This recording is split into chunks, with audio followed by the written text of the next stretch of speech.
Bagi Lauren Phelps, kehidupan idamannya baru saja dimulai ketika ia menikah dengan cinta dalam hidupnya, Matthew Phelps, pada tahun 2016. Keduanya sangat terlibat aktif dalam pelayanan di gereja baptis lokal mereka, dengan Lauren menjadi guru sekolah minggu dan Matthew menjadi pengurus gereja. Akan tetapi, pada musim gugur 2017, di usianya yang ke-29 tahun, hidup Lauren harus berakhir secara mengenaskan. Di tengah malam, kejadian mengerikan terjadi di rumah pasangan ini yang terletak di Raleigh, Carolina Utara. Lauren ditemukan tak bernyawa dengan 123 luka tusukan di tubuhnya. Bagaimana kisah lengkapnya? Sebelumnya, silakan subscribe dulu channel ini serta nyalakan loncengnya untuk mengetahui kasus-kasus kriminal yang terjadi di berbagai negara. Lauren merupakan putri kedua dari pasangan Dale and Lori Hugelmeyer. Lauren juga mempunyai kakak perempuan yang bernama Beth Egner. Sebagian besar informasi tentang Lauren berasal dari Facebook dan Instagramnya. Lauren bertemu dengan Matthew sekitar pertengahan 2014. Matthew terlihat pertama kali di media sosial Lauren adalah pada musim gugur tahun itu, dan keduanya tampaknya langsung cocok dan secara resmi menjadi pasangan pada November 2014. Matthew dan Lauren tampaknya cocok satu sama lain, dan semua anggota keluarga Lauren setuju, mengatakan bahwa keduanya tampaknya ditakdirkan untuk bersama. Dengan Matthew, seorang pria yang tampaknya sangat jujur dan lurus, bagi Lauren keberuntungan akhirnya turun, dan ia menemukan pria idaman yang ia cari selama ini. Matthew membiarkan Lauren menjadi dirinya sendiri, dan ia mencintainya karena itu. Setelah ia bertemu Matthew, terlihat hidupnya mulai berubah menjadi lebih baik. Lauren menjadi lebih terlibat aktif dengan gereja lokalnya, dan ketika Matthew mengumumkan bahwa ia ingin mulai belajar untuk menjadi seorang pendeta, Lauren dengan senang hati mendukungnya. Lauren mengambil pekerjaan sebagai auditor. Ia juga bekerja di tempat penitipan anak dan menjual lilin aromaterapi. Ia bahkan berpartisipasi dalam perusahaan MLM agar mereka tetap bertahan secara finansial. Sementara pacarnya Matthew bersekolah dan mengikuti pelatihan untuk menjadi seorang pendeta di gereja baptis, tempat di mana mereka beribadah dan melakukan pelayanan. Setelah berkencan kurang dari 2 tahun, keduanya bertunangan pada hari Valentine di tahun 2016, dan mereka menikah pada akhir tahun yang sama. Dari penampakan akun media sosialnya, Matthew dan Lauren terlihat sangat bahagia bersama. Hidup mereka tampak sempurna. Tetapi apa yang tampak di sana bukan berarti sama seperti kenyataan. Ternyata tak lama setelah pernikahan mereka dimulai, hubungan mereka mulai berantakan. Menurut keluarga Lauren, meskipun di luar terlihat betapa bahagianya Lauren, sebenarnya ia merasa sengsara, dan sebagian besar dari kesengsaraan ini berasal dari suami barunya. Ternyata Matthew sama sekali tidak seperti pria yang ia pikirkan sebelumnya. Lauren dan Matthew seperti berjalan di atas es yang sangat tipis sejak mereka menikah. Meskipun bukan semua pasangan, tapi sebagian besar dari kita pasti biasanya akan berbagi dan terbuka dalam segala hal setelah menikah, termasuk dalam hal keuangan. Disinilah mulai timbul masalah bagi rumah tangga mereka. Ketika mereka masih lajang, semuanya terlihat berjalan dengan baik antara Matthew dan Lauren.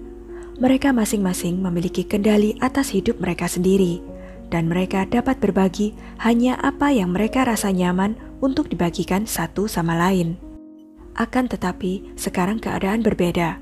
Mereka sudah menikah, dan mereka seharusnya merasa berkewajiban untuk berbagi setiap detail satu sama lain. Saat itulah, Lauren mulai melihat beberapa hal tentang Matthew yang tidak pernah ia duga sebelumnya. Setelah hidup bersama selama beberapa bulan, Lauren mulai menyadari ada masalah serius dengan Matthew terkait soal uang.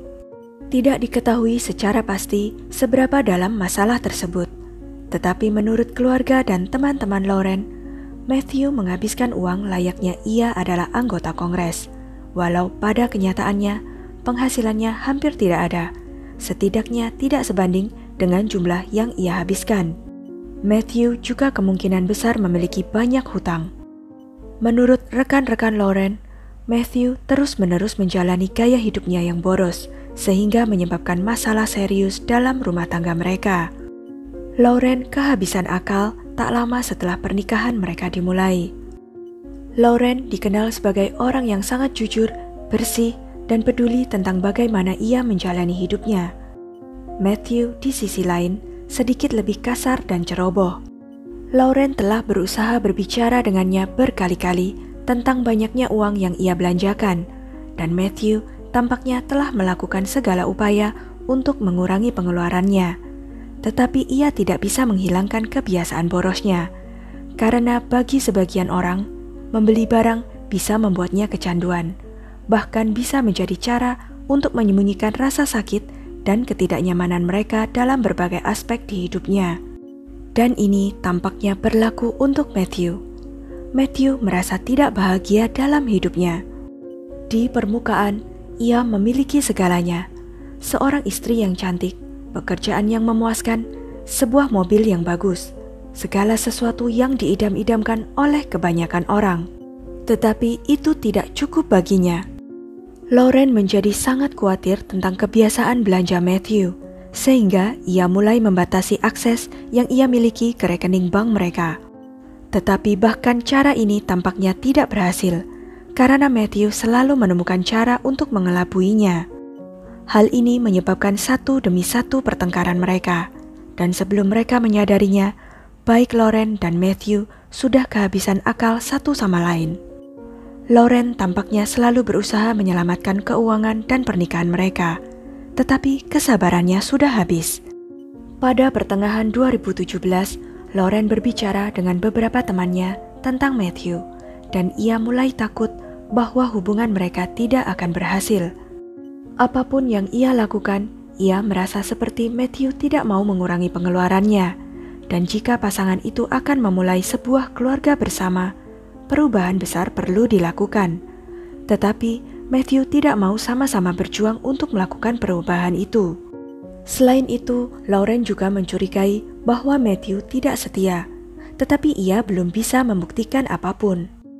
2 bulan sebelum kematiannya, Lauren sempat mengungkapkan detail mengerikan tentang pernikahan Matthew sebelumnya kepada keluarganya, termasuk klaim bahwa ia menyerang istrinya yang sebelumnya, dan berbohong kepada Lauren tentang penyebab perpisahan mereka. Lauren melakukan yang terbaik untuk menerima segala kekurangan Matthew, tetapi semakin lama menjadi terlalu besar untuk diabaikan. Sementara Lauren menyukai hal-hal simpel seperti pakaiannya, anjing yang lucu, Star Wars, dan anak-anak, prioritas Matthew ada di tempat lain. Matthew bukanlah pria yang ia gambarkan sebelumnya. Ia memiliki sisi gelap yang bertentangan dengan sisi Lauren yang lebih ringan dan sederhana. Sedangkan Matthew tampaknya memiliki ketertarikan pada film horor, dan khususnya film American Psycho. Jika kalian belum pernah melihat filmnya, singkatnya adalah bahwa karakter utamanya, Patrick Bateman, adalah seorang bankir investasi yang menjalani kehidupan ganda sebagai pembunuh berantai juga. Menurut teman-teman Matthew, ia benar-benar terobsesi dengan film itu sampai tingkat yang mengkhawatirkan. Ia bahkan berpakaian seperti beberapa karakter dari film itu pada hari libur dari waktu ke waktu. Tetapi keadaan menjadi lebih mengkhawatirkan ketika suatu hari Matthew dengan santai berbicara dengan salah satu temannya sambil minum. Teman ini mengatakan bahwa Matthew tiba-tiba tanpa alasan mengungkit pembunuhan berantai.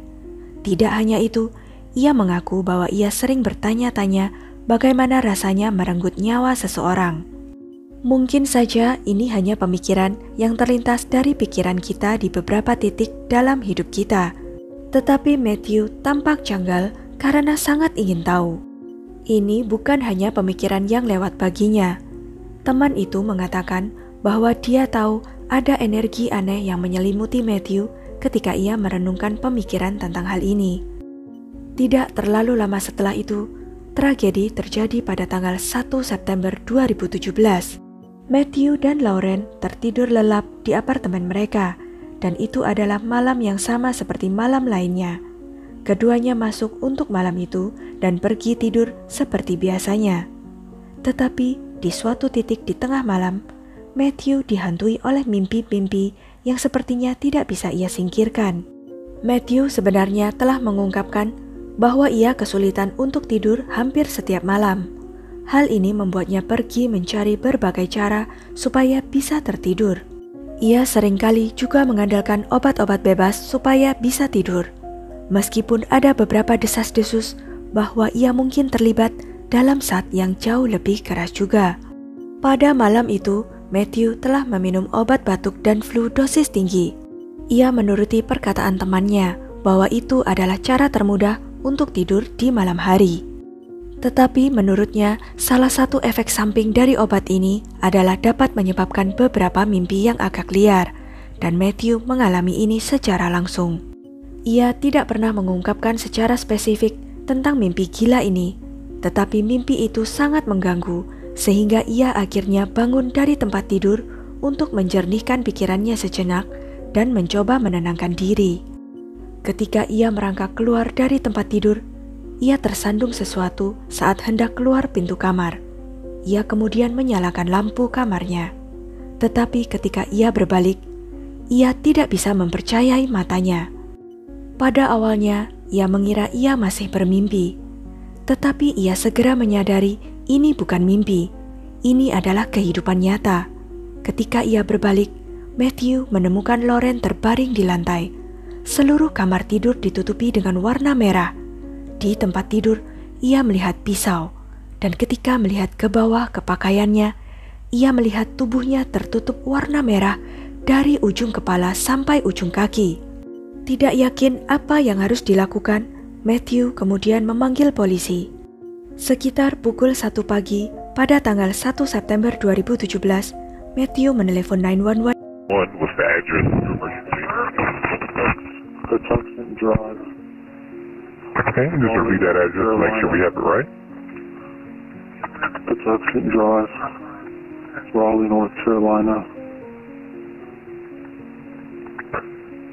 Okay, and what is your first and last name? Phone number you calling from? Phone number? Yes, sir. Tell me exactly what happened. I think I killed my... What do you mean by that? What happened? I had a dream, and then I turn on the lights and she's dead on the floor. Ia memberitahu operator bahwa ia telah meminum Coridisin, obat batuk dan pilek sebelum tidur. Dan ketika ia bangun, ia berlumuran darah. Ada pisau di tempat tidur, dan istrinya tergeletak di lantai dengan banyak luka tusukan. Operator mulai dengan putus asa menanyakan bagaimana hal seperti ini bisa terjadi. Tetapi yang bisa dilakukan Matthew hanyalah menggambarkan keadaan TKP. Ia sangat terkejut dengan apa yang telah terjadi. Saat telepon berakhir, Matthew mulai terisak mengatakan bahwa istrinya tidak pantas menerima ini. Tetapi keterkejutan Matthew tidak bertahan lama, karena penyelidik kemudian pergi ke tempat kejadian untuk mengumpulkan bukti-bukti. Mereka menyadari hal-hal tertentu dari TKP tidak masuk akal. Ketika mereka tiba untuk berbicara dengan Matthew, mereka melihat bahwa penampakan Matthew sama sekali bersih setelah semua yang ia gambarkan kepada operator 911. Ia tidak tampak seperti seseorang yang baru saja terbangun di tengah malam dan menemukan istrinya terbunuh dengan sadis. Tidak membutuhkan waktu lama bagi para polisi untuk membuktikan bahwa Matthew sebenarnya telah membersihkan diri jauh sebelum ia menghubungi 911. Sungguh aneh jika mandi menjadi hal pertama yang ada di pikiran Matthew, dan polisi segera menangkapnya. Selama interogasi dan wawancara dengan polisi, Matthew mempertahankan ceritanya. Setiap kali ia ditanya, ia akan mengatakan hal yang sama. Ia minum obat flu dengan dosis yang jauh lebih besar dari yang seharusnya. Kemudian ia pergi tidur, dan ketika bangun, keadaan sudah seperti itu. Polisi tidak memiliki bukti untuk membuktikan sebaliknya, di luar fakta aneh bahwa ia telah membersihkan diri sebelum menelepon 911. Tetapi ini sama sekali bukan kejahatan, itu hanya aneh. Awalnya, Matthew menceritakan kisah yang jelas tentang apa yang terjadi malam itu, dan keterangan yang diberikan Matthew cukup masuk akal setidaknya sampai titik tertentu, yang diklaim Matthew bahwa ia berada di bawah pengaruh sirup obat flu ketika kejahatan terjadi. Akan tetapi, produsen sirup obat flu dan batuk tersebut membantahnya. Mereka menjelaskan bahwa dalam penelitian bertahun-tahun yang tak terhitung jumlahnya, mereka tidak menemukan bukti yang dapat menghubungkan obat tersebut dengan kekerasan. Pernyataan Matthew mencurigakan, tetapi mereka belum dapat membuktikan banyak hal. Hasil otopsi kemudian mengungkapkan bahwa Lauren ditikam 123 kali di kepala, leher, dan lengannya. Beberapa luka sedalam 4 inci. Matthew tidak pernah menunjukkan tanda-tanda penyesalan ketika penyelidik berbicara dengannya di TKP. Mereka mencatat bahwa ia tidak menunjukkan tanda-tanda emosi yang signifikan. Mengklaim Matthew bahkan tidak meneteskan air mata. Saat kasusnya masih dalam penyelidikan dan persidangan sedang berlangsung, detektif berhasil melacak beberapa akun media sosial yang dimiliki Matthew. Ia memiliki 2 akun Instagram. Akun yang pertama bernama Marty Radical, dan yang satu lagi bernama Uncanny Medi. Di halaman Marty Radical miliknya, Matthew hampir secara eksklusif memposting tangkapan layar dan kutipan dari film American Psycho. Akun ini disetting private, namun gambar profil dari akun ini masih terlihat, dan itu adalah gambar Christian Bale dari film yang tertutup percikan darah. Untuk akun Uncanny Medi, satu-satunya bagian dari halaman ini yang masih terlihat adalah pesan di bio-nya yang berbunyi, "Saya hanya seorang anonim yang menyedihkan, yang melayang ke abstrak. Sepertinya saya tidak tahu apakah saya bermimpi lagi." Polisi telah membuat asumsi yang mengklaim bahwa Matthew sangat terpesona dengan American Psycho dan sangat frustrasi dengan istrinya karena mencoba mengendalikan keuangan mereka dan mengancam perceraian, sehingga ia kemudian marah. Polisi kemudian mengklaim bahwa Matthew memerankan salah satu adegan favoritnya dari American Psycho yang menimbulkan 123 luka tusukan pada istrinya. Kemudian meluangkan waktu untuk membersihkan dirinya sebelum menelepon polisi. Sementara Matthew tidak pernah mengakui secara langsung semua tuduhan ini.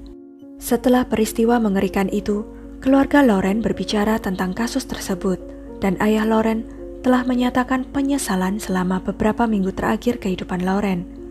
Ia menyebutkan bahwa hanya beberapa minggu sebelumnya, sikap Lauren telah berubah. Ia tampak ketakutan, paranoid, dan khawatir tentang sesuatu.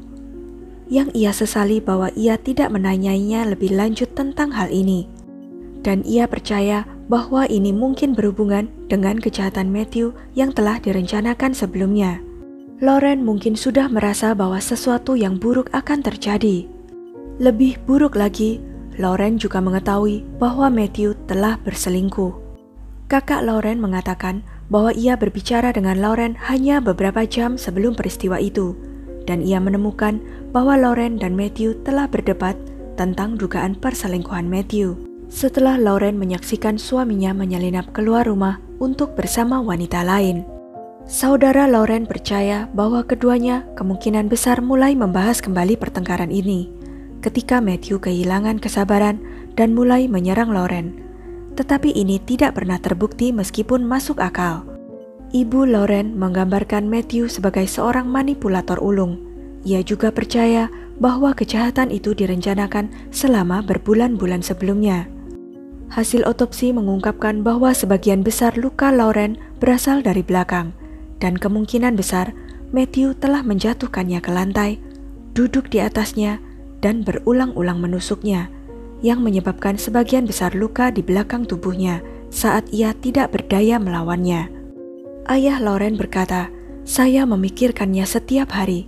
Kesalahan apa yang saya lakukan? Apa yang saya lewatkan? Sampai hari ini, saya hanya menyesal tidak mengetahui. Saya seharusnya membuka mata dan benar-benar mengamati mereka. Saya menganggap semuanya biasa apa adanya." Ketika ditanya tentang kemungkinan memaafkan Matthew suatu hari nanti, ayah Lauren menjawab tidak. Saya akan membawanya ke kuburan saya, dan saya akan tetap membencinya. Dalam persidangannya, Matthew Phelps mengaku tidak bersalah atas tuduhan terhadapnya. Namun pada Oktober 2018, untuk menghindari hukuman mati, ia mengakui bahwa alibi obat batuk dan pilek adalah bohong, dan ia berpura-pura mengigau selama panggilan 911 untuk lolos dari tindakannya. Saya merasa seperti monster, bagian dari kegelapan yang kita sembunyikan, kata Matthew dalam pernyataan singkat sebelum ia dijatuhi hukuman penjara seumur hidup tanpa kemungkinan pembebasan bersyarat. Ini adalah tindakan yang tidak masuk akal, dan saya menyesali setiap langkah yang membawa saya ke arah itu. Tim pembela Matthew mencoba mengurangi hukumannya dengan menjelaskan masa kecilnya yang bermasalah dan fakta bahwa ia menderita depresi. Namun, Matthew tetap tidak mendapatkan pengurangan hukuman. Matthew yang saat hukuman dijatuhkan berusia 32 tahun, menjalani hukuman penjara seumur hidup di Lembaga Pemasyarakatan Maury di Hukerton, Carolina Utara. Sekian kisah kali ini. Jangan lupa untuk klik like, share, subscribe, dan komen ya pendapat kalian. Sampai jumpa lagi di video-video selanjutnya.